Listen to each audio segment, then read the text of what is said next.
Magandang gabi po sa inyong lahat. Ayan, magbabalik tayo ulit dito sa ating mahiwagang channel, guys. Ayan.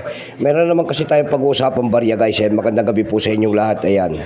Pasensya na kayo maingay ang ating TV, guys. Ayan. Magandang gabi po. Meron naman tayo isi-sharing na barya. Ayan. Tignan natin to kung magkano na ang kanyang bintahan, guys. Ayan. Ayan. Ay, nalaglag. Ayan po. Pera po ng Taiwan, 10 yuan kung tawagin nila, year 2014. 103. Ayan, Islamic calendar po yan sa kanila kasi. Tingnan natin ito kung ano magkano ng kanyang bintahan, guys. Ayan, 10 yuan po ng bansang coins ng Taiwan. Ayan. Pero bago yun tayo magpapasalamat siyempre po sa lahat na masugid na ating mga tagapagsubaybay dito po sa ating YouTube channel. Lalo-lalo na ang aking mga subscriber. Ayan, thank you so much sa inyong lahat. Mabuhay po kayo and God bless. Ayan, kung saan kayong panig ng mundo po. Ayan, magpapasalamat din po tayo sa lahat ng aking manonood dyan po sa aking FB page, sa Mil Soriano po. Lahat po na nakapalo sa aking FB page, ayan, thank you so much sa mga manonood ko dyan. Ayan, magandang gabi po rin sa inyo lahat. Keep safe and God bless. Yun naman po sana hindi pa po nakapag-subscribe dito sa ating munting channel. Anyayahan ko lang sana kahit malaking tulong na po o bagay ang inyong magagawa tulad ng pagpindot ng ating subscribe button, like and share para ma-update ko naman kayo sa aking mga gagawin pang mga bagong video po. Ayan.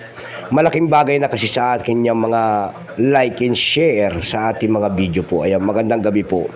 Ayan po ang ating pag-uusapan, guys, pera po ng Taiwan. Ayan, tingnan natin to, guys, kung magkano ng kanyang bintahan. Nagsimulang years ito, guys, mula year 2011 hanggang 2023. Value po nito kung tawagin nila ay 10 yuan. Currency, new dollar, 1949 up to date po. Kung ano materialis ang ginamit sa barya na yan, yan po ay copper nickel. May bigat lamang itong 7.5 grams. May haba naman itong 26 mm. May kapal po naman itong 1.87 mm. Orientation po ay medal alignment. Number N-19429. Reference number KM-Y-574. Ito pong year 2014 ito, guys, ito po ay 18%. Ayan. Wala pa pong may pakita ang ating Taiwan kung ilang piraso pong ginawa sa barya na yan. Ayan. Pero may pressure yan naman. Pressure yan kung tawagin ng ating mga kolektor doon sa ating numista. May presyo na po.